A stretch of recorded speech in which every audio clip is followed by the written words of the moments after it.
Halo manusia, makhluk bumi ciptaan Tuhan. Kali ini saya akan membahas suatu film bertema perompokan bank terbesar di Argentina, yaitu berjudul The Heist of the Century. Film ini diangkat dari kisah nyata yang mana skripnya ditulis sendiri oleh si bintang utamanya. Gak perlu lama-lama, mari panaskan kopi, siapkan rokok, duduklah dengan santai. Namun gak perlu dilakukan karena sekarang adalah bulan puasa.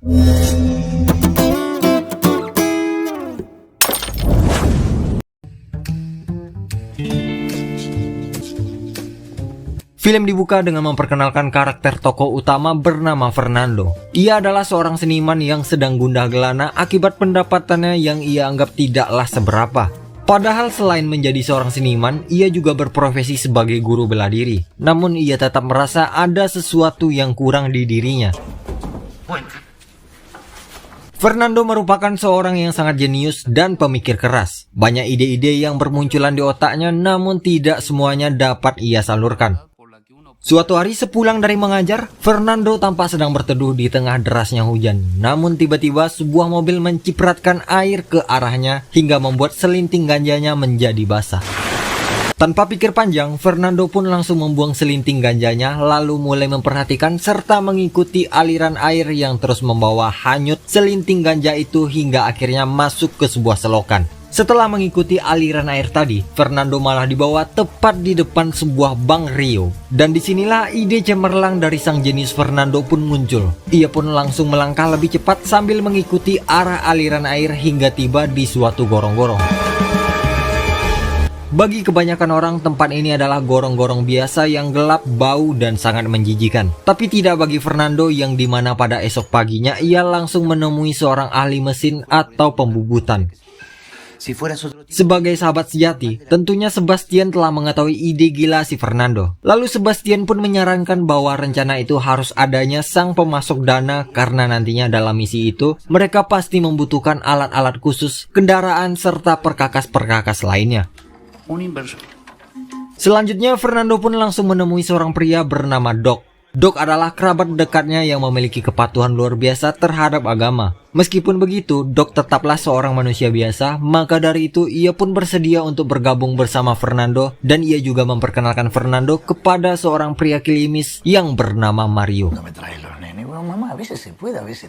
Mario adalah mantan narapidana, namun ia sangat ahli dalam berkomunikasi hingga bisa membohongi siapa saja dengan sangat mudah. Walaupun seperti itu, Mario sangat menyayangi anaknya. Ia sering berkunjung ke sebuah salon tempat bekerja anak perempuannya. Lalu ia tidak sungkan-sungkan memberikan seikat dolar dengan cara yang elegan untuk anaknya tersebut. Namun ketika malam hari, keahliannya pun berubah. Ia ternyata juga pandai memanjat gedung lalu memasuki sebuah kantor tanpa diketahui orang lain, dan itu dinamakan dengan mencuri, bukanlah korupsi. Tetapi kalau korupsi sudah pasti namanya mencuri. Ya, begitulah keseharian Mario. Ia pandai bersilat lidah serta pandai mencuri. Lanjut, singkat cerita, Mario mendapatkan pesan dari Fernando yang ingin bertemu dengannya di suatu tempat. Ketika bertemu, Fernando langsung menceritakan ide gilanya kemarin lalu dengan terang-terangan berkata bahwa ia sedang membutuhkan pasokan dana untuk melancarkan ide gilanya tersebut. Dari situ Fernando langsung membawa Mario menuju lubang air yang berada tepat di depan Bank Rio. Lalu melakukan langkah pertama di misinya itu dengan menjatuhkan tali meteran dari permukaan jalan ke lubang got tersebut. Setelah itu mereka berdua menuju ke gorong-gorong lalu mulai menelusurinya hingga sampai di tempat tali meteran yang Fernando jatuhkan tadi. Dengan mengandalkan meteran tersebut, Fernando akhirnya mengetahui jarak dari permukaan jalan ke dasar gorong-gorong itu sedalam 18 meter. Namun sebenarnya melakukan suatu proyek di dalam gorong-gorong yang pintu keluarnya sangat jauh itu sangatlah berbahaya. Namun ternyata Fernando telah mencari info-info untuk mengantisipasinya terlebih dahulu. Dimana setiap 2 hari sekali air di gorong-gorong ini akan meluap, sedangkan untuk menghindari terjadinya hujan deras, mereka harus mengikuti ramalan cuaca yang disebar oleh badan resmi di kota tersebut. Di hari berikutnya, pertemuan kembali mereka adakan. Kali ini Doc ikut serta demi membahas cara memanipulasi teknologi dari suatu sensor gerak. Dan pada pertemuan itulah Fernando berhasil membuktikan bahwa sensor gerak dapat diantisipasi dengan menggunakan jaket berbahan tebal. Karena alat tersebut hanya akan bekerja jika terdapat perbedaan suhu antara suhu ruangan dengan suhu objek. Alhasil pada pagi harinya, Sebastian bersama Fernando langsung masuk ke dalam Bank Rio itu untuk melakukan pemetaan tempat terlebih dahulu. Di sana mereka berdua saling berkoordinasi sembari menutupi gerak-gerik satu sama lain. Di mana Fernando sengaja membuat si satpam curiga kepadanya dengan cara berpura-pura memotret keadaan bank tersebut. Dan pada saat itu juga satpam bank itu segera memanggil polisi pusat lalu membawa Fernando menuju ke ruang pengamanan. Nah, disinilah Fernando berhasil mengelabui satpam dan juga polisi tersebut. Di mana Fernando sengaja membawa segala peralatan lukisan serta berpura-pura mengaku bahwa ia adalah seorang seniman. Sedangkan kartu memori kamera tersebut juga langsung ia ganti dengan kartu memori yang berisikan foto-foto karya seninya. Dengan berpatokan dari sebuah potret setiap sudut ruangan, Fernando dapat menggambar denah bangunan Bank Rio dan ia juga mampu mengingat tiap-tiap ruangan yang ada di dalam bank itu, lalu mulai menyusun rencana untuk menjebol salah satu dinding di bank tersebut. Setelah itu, Doc langsung ditugaskan untuk mengukur jarak dari lubang air ke posisi bangunan bank tersebut dengan menggunakan putaran sebuah roda sepeda dan tanpa membuat curiga siapapun. Di pertemuan berikutnya, diketahui jarak dari lubang air ke bangunan bank adalah 7 meter 10 cm. Sedangkan jarak dari dasar gorong-gorong ke permukaan jalan adalah 18 meter. Dari kedua angka tersebut, Fernando berhasil menghitung sisi miringnya menggunakan rumus Pythagoras. Yang pastinya sisi miring itu akan sangat berguna bagi mereka nantinya. Di malam harinya, seluruh personel pun harus terjun ke lapangan untuk membuat pintu masuk di dinding gorong-gorong tersebut. Dan tak boleh meleset sedikit pun dari titik yang sudah diperhitungkan oleh Fernando. Di kemudian harinya, Mario pun beraktivitas layaknya seorang nasabah yang ingin menyimpan barang berharganya di bank tersebut. Dari situlah Mario bisa menyentuh serta melihat secara langsung sistem keamanan dan sistem pengunci di laci penyimpanannya sendiri. Lalu memperkirakan segi ukuran dan cara membuka laci tersebut karena nantinya informasi itu akan sangat berguna sebagai patokan bagi si ahli mesin yaitu Sebastian. Dengan perencanaan yang matang dan seiring berjalannya waktu, gambaran dari pekerjaan itu pun sudah mulai terlihat secara jelas. Terowongan yang dibuat pun turut nampak meski harus disesuaikan berkali-kali. Tak cukup sampai di situ, mereka pun juga sudah menyewa sebuah mobil van dengan harga semurah mungkin dari kerabatnya Mario yang bernama Alberto. Namun untuk sekarang ini kegunaan dari mobil van itu sepertinya belum terlihat. Tapi nanti kalian akan sadar kenapa mereka menyewa mobil itu. Di suatu hari di tengah pekerjaan sedang berlangsung, ada satu hal yang membuat Mario ragu terhadap ide Fernando itu. Ia masih penasaran bagaimana nantinya cara menuju ke dalam ruangan laci penyimpanan bank, sedangkan untuk menuju ke sana harus membuka pintu berangkasnya terlebih dahulu. Namun Fernando di sana hanya terdiam dan tak menjawab pertanyaan Mario karena masih terdapat kecacatan dari idenya tersebut. Sehingga Mario pun memutuskan untuk mengundurkan diri pada saat itu juga karena pekerjaan ini hanya membuang waktunya saja dan ia juga tak ingin putri kesayangannya kecewa di kemudian harinya. Sampai suatu ketika Fernando yang sedang melihat bintang bersama pacarnya pun mulai mendapatkan ide secara tiba-tiba. Pada saat itu juga ia langsung bergegas menghampiri Mario lalu menjelaskan bahwa sistem keamanan bank hanya terbagi pada dua kondisi. Di mana pintu berangkas tersebut akan dikunci ketika bank itu sudah tidak beroperasi alias di luar jam kerjanya. Sedangkan pada saat sedang beroperasi atau di saat jam kerja, pintu berangkas tersebut tidak akan dikunci. Pernyataan dari Fernando itu ada benarnya juga, karena Mario sendiri telah merasakan masuk ke dalam ruangan penyimpanan barang berharga pada saat bank itu terbuka untuk umum, dan pintu berangkasnya terbuka begitu saja. Maka dari itu Fernando memberikan sebuah ide untuk merampok bank tersebut dengan cara masuk melalui pintu depan lalu keluar melalui terowongan yang sudah mereka kerjakan itu, dimana sebelumnya mereka berencana untuk masuk dan keluar melalui terowongan yang sama. Paham kan? Oke, lanjut.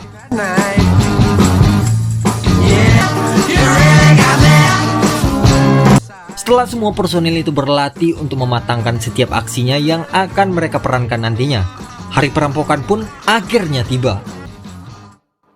Tension. Si ahli mesin yaitu Sebastian, seorang diri langsung beraksi memasuki gorong-gorong. Sedangkan yang lainnya yaitu Doc, Alberto, Mario, dan Fernando masuk ke dalam bank melewati pintu depan dengan penyamarannya masing-masing. Alhamdulillah semuanya berjalan mulus. Astagfirullah. Señoras, señores, Semua orang yang ada di dalam bank itu, entah itu nasabah, pegawai, bahkan satpam sekalian, langsung dibuat tunduk dengan ancaman dari senjata api mereka. Tetapi salah satu petugas yang berada di ruangan CCTV berhasil menelpon polisi terkait tindakan perampokan itu. Disinilah aksi sandera-menyandera benar-benar dilakukan secara rapi, sehingga pasukan polisi pun tidak bisa menerobos masuk untuk menghindari korban jiwa dari warga sipil yang disandera itu. Bahkan petugas CCTV pun turut dijadikan tawanan demi menghindari hal-hal yang tidak diinginkan, meski pada akhirnya Mario sengaja membebaskannya begitu saja. Sedangkan si manajer bank langsung disembunyikan ke dalam gudang. Dan untuk seluruh kamera CCTV pun juga ditutup oleh mereka demi menghindari jejak-jejak rekaman dari aksinya tersebut. Di sisi lain, Sebastian berhasil menjebolkan dinding bank melalui terowongan yang mereka buat. Dan bersama Fernando, ia pun kompak beraksi di ruangan penyimpanan dengan mengandalkan sebuah alat yang selama ini sudah dirakit oleh Sebastian. Dan luar biasanya, alat tersebut dapat merusak kunci pengaman laci penyimpanan itu cukup dengan waktu 7 detik saja. Sedangkan aksi mereka akan berjalan selama 2 jam, dan bisa dibayangkan berapa laci yang akan mereka kuras dari bank itu. Di saat semuanya sudah terkendali, tiba-tiba beberapa pasukan militer serta polisi mulai memanjat bangunan bank itu. Dan pada saat yang bersamaan, seorang kapten polisi menelpon ke nomor HP pribadi Mario. Awalnya Mario sedikit terkejut, namun ternyata semua itu sudah diperkirakan sebelumnya dengan matang oleh Mario. Karena polisi pasti akan curiga kepada Mario yang seorang mantan narapidana dengan kasus pencurian di beberapa tahun yang lalu. Namun cukup dengan berpikir sepersekian detik, Mario langsung mengancam kapten tersebut dengan menyuruhnya untuk menghentikan para polisi yang sedang memanjat itu. Jika tidak, ia akan mengancam akan membunuh orang-orang yang ada di dalam bank itu. Dan tak hanya itu, Mario juga mengelabui kapten polisi tersebut dengan keahlian bersilat lidahnya. Hingga sang kapten pun dibuat percaya saat Mario yang memperkenalkan diri sebagai pria yang bernama Walter.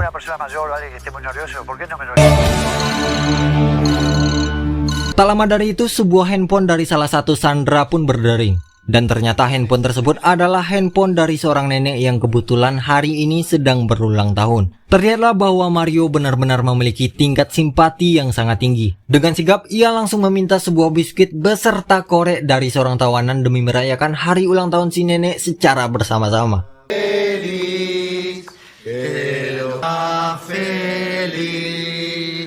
Dan tak hanya itu, Mario juga mengantarkan si nenek keluar dari bank tersebut. Hingga para polisi pun dibuat terheran ketika si nenek berkata kalau perampok itu adalah orang yang baik dan momen ulang tahunnya kali ini akan ia kenang selalu sampai ia mati. Beberapa menit setelahnya, kapten polisi pun kembali menelpon Mario serta membawa seorang jaksa dan berharap agar Mario mau menyerahkan dirinya begitu saja. Namun pada faktanya Mario malah mempermalukan jaksa itu dengan kata-kata yang kasar. Setelah itu, Mario menawarkan diri agar pihak polisi segera menelpon pengacara pribadinya. Namun tanpa sepengetahuan polisi, nomor yang disebutkan oleh Mario adalah nomor dari salah satu nasabah yang menjadi tawanannya. Sedangkan nama pengacara itu didapat secara spontan dari sebuah tulisan papan asuransi pada dinding bank itu. Pada saat pihak polisi dan jaksa itu menelpon ke nomor tersebut, Mario langsung bertindak sebagai seorang pengacara dengan gaya komunikasinya tampak seolah-olah jika ia sudah kenal lama dengan si jaksa itu. Lalu ia juga berpura-pura bahwa ia akan datang secepatnya ke tempat kejadian perkara, dan bodohnya polisi serta jaksa itu malah percaya begitu saja. Waktu pun terus berjalan, dan kini hampir 2 jam lamanya Mario dan kawan-kawan menjarah bank itu, dan rencana penutup pun akan segera mereka laksanakan. Sedangkan di luar sana, kapten polisi yang merasa ada sesuatu yang tidak beres pun langsung menelpon kembali nomor si pengacara sambil menelpon Mario berulang kali. Ya, dengan begitu jelas terdengarlah suara dari handphone yang serupa secara bersamaan, hingga akhirnya telepon itu tiba-tiba terputus. Setelah berpikir sejenak, kapten polisi itu mencoba menelpon Mario kembali, namun sayangnya panggilan tersebut berada di luar jangkauan. Lalu sang kapten itu tiba-tiba mendengar sedikit suara gemuruh yang berasal dari dalam lubang pembuangan air. Dan benar saja, Fernando dan kawan-kawan kini sedang berkemas sambil meluncurkan setiap harta berharga yang telah ia karungi itu ke dalam terowongan rahasianya. Oleh karena itu, Kapten polisi itu langsung memberitahukan kepada atasannya jika para perampok itu mungkin telah keluar melalui lubang pembuangan air. Namun apa daya, di atas ketua mesti ada ketua, yang mana komandan tertinggi itu tidak mendengarkannya dan tetap memerintahkan untuk menunggu di luar saja. Di dalam bank, Fernando terlihat sengaja mengumpulkan seluruh senjata api dari setiap personel-personelnya, sedangkan Mario pun juga telah meninggalkan para tawanan, lalu mulai menghampiri Fernando di lantai lain gedung tersebut. Dan pada aksi penutup itu, Fernando juga sempat-sempatnya menempelkan sebuah kertas tepat di atas posisi dari senjata-senjata mereka. Namun belum diketahui pasti apa yang tertulis di kertas itu. Di sisi lain, di luar bank, para keluarga dari tawanan di dalam bank itu pun langsung memberitahu bahwa semua tawanan sudah bisa menelpon, sehingga para polisi serta tentara langsung dikerahkan secara menyeluruh untuk menerobos bank itu dari pintu depan. Sedangkan Mario bersama Fernando baru saja selesai membersihkan jejak-jejak terakhir mereka lalu kabur masuk ke dalam terowongan.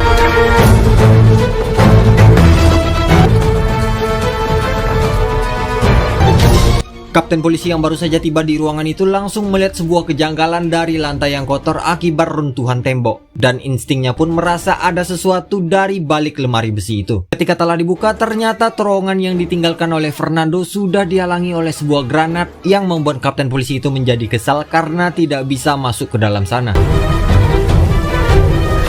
Sedangkan Fernando dan personilnya pun terus bergerak dengan menggunakan perahu karet tanpa halangan sama sekali. Namun mereka tidak keluar di tempat biasa mereka masuk, melainkan terus menyusuri gorong-gorong itu hingga sampai di tempat yang sudah mereka rencanakan. Tak lama kemudian, salah satu polisi menginfokan bahwa seluruh senjata yang digunakan oleh para perampok itu merupakan senjata replika. Mendengar hal itu pun, kapten polisi langsung terjun ke terowongan tersebut tanpa memikirkan granat mainan tadi. Fernando dan personilnya kini telah sampai di titik yang mana ia akan naik ke permukaan jalan menggunakan tangga. Alangkah jeniusnya ide mereka pun mulai bergiliran untuk menaiki tangga hingga sampai ke permukaan jalan dan langsung memasuki mobil van yang sudah dilubangi tepat di atas lubang air tersebut. Sedangkan Sebastian yang masih berada di bawah bertugas untuk mengaitkan setiap karung hasil rampokannya menggunakan katrol yang sudah disiapkan di mobil itu. Setelah mengangkut semua hasil rampokannya, Fernando pun mulai menutup lubang air tersebut dan si supir yang berpura-pura mengalami kebocoran ban pada mobilnya itu pun langsung masuk ke dalam mobilnya. Namun tiba-tiba, ya, untung tidak terjadi apa-apa. Sedangkan di dalam bank, para polisi, jaksa, dan petinggi lainnya dibuat tak berkutik dan malu kepada diri sendiri dengan aksi perampokan yang luar biasa itu. Ditambah dengan beberapa kata yang sempat ditulis oleh Fernando yang bertuliskan, di lingkungan yang kaya tanpa senjata atau dendam, ini hanyalah uang dan bukan cinta. Dan inilah pemandangan seluruh hasil rampokan mereka, di mana pemandangan itu sangatlah menyejukkan hati siapa saja. Bayangkan jika Anda benar-benar berada di antara salah satu dari mereka di sana. Wow. Uang dan harta sebanyak itu tidak akan habis jika digunakan 7 turunan. Sedangkan polisi tidak lagi mampu untuk menemukan jejak-jejak mereka karena seluruh barang bukti berhasil dilenyapkan secara menyeluruh. Mereka semua tampak bahagia. Doc yang seorang religius berhasil merenovasi rumah ibadahnya. Mario dengan segala perhiasannya pun juga tampak bahagia dan ia juga berhasil membahagiakan sang anak. Fernando berhasil mencapai segala cita-citanya untuk menjelajahi dunia tanpa harus memikirkan kapan gajian. Sebastian berhasil membahagiakan anak dan istrinya. Alberto mampu melirik wanita mana saja karena uang dan mobil mewahnya. Namun ternyata Alberto sudah memiliki istri dan tingkah lakunya itu langsung menjadi bumerang bagi mereka semua. Di mana istri Alberto yang sakit hati langsung melaporkan kepada polisi bahwa suaminya merupakan salah satu pelaku dari perampokan Bank Rio. Semua bukti uang yang ia sembunyikan juga tidak bisa dielakkan karena ketika diperiksa rumahnya banyak ditemukan tumpukan uang di setiap celah dari plafon rumahnya. Dan berita tentang tertangkapnya Alberto itu pun langsung beredar di media. Sedangkan para personil lainnya juga terkena imbasnya di mana mereka semua mulai digrebek satu persatu dan hanya menyisakan Fernando seorang. Ternyata Fernando telah pergi ke Paraguay demi mengasingkan diri sejauh mungkin. Namun ketika baru saja bersantai sambil melihat denah bangunan bank yang telah ia rampok itu, dari kejauhan terlihat dua mobil petugas Paraguay yang tampak melaju ke arahnya. Saat dihampiri, Fernando tidak lagi mampu untuk mengelak karena segala bukti sudah berhasil dikumpulkan dan ia hanya bisa pasrah sambil terduduk di sana. Namun dari sinilah kisah melaju dengan sangat cepat, di mana kita dibawa ke 19 bulan kemudian. Dengan pakaian serba biru, Fernando pun langsung disambut oleh Mario dengan mobil mewahnya di depan gerbang penjara. Ya pastinya kalian akan bertanya-tanya kenapa mereka bisa dibebaskan dengan waktu yang begitu cepat. Jawabannya itu ada di sebuah kertas yang sempat ditempel oleh Fernando, yang artinya mereka berniat merampok bank itu tanpa harus memikirkan kesengsaraan yang akan dirasakan oleh para nasabahnya. Dan di sana ia juga merampok tidak dengan cara yang kasar, bahkan senjata pun hanyalah senjata mainan. Intinya mereka hanya menginginkan uang dari bank itu saja, bukan uang dari para nasabahnya. Karena uang dari para nasabah pastinya akan diganti lagi oleh pihak bank itu sendiri. Mudah-mudahan kalian paham ya.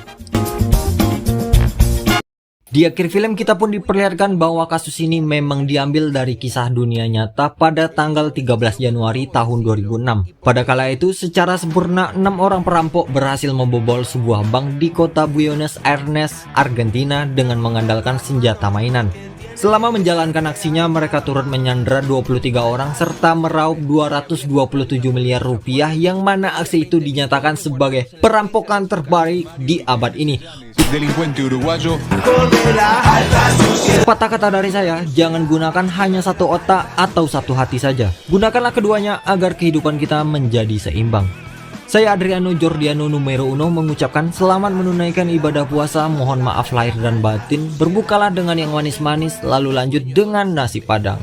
Oke, bye-bye, terima kasih. Habis suaraku guys.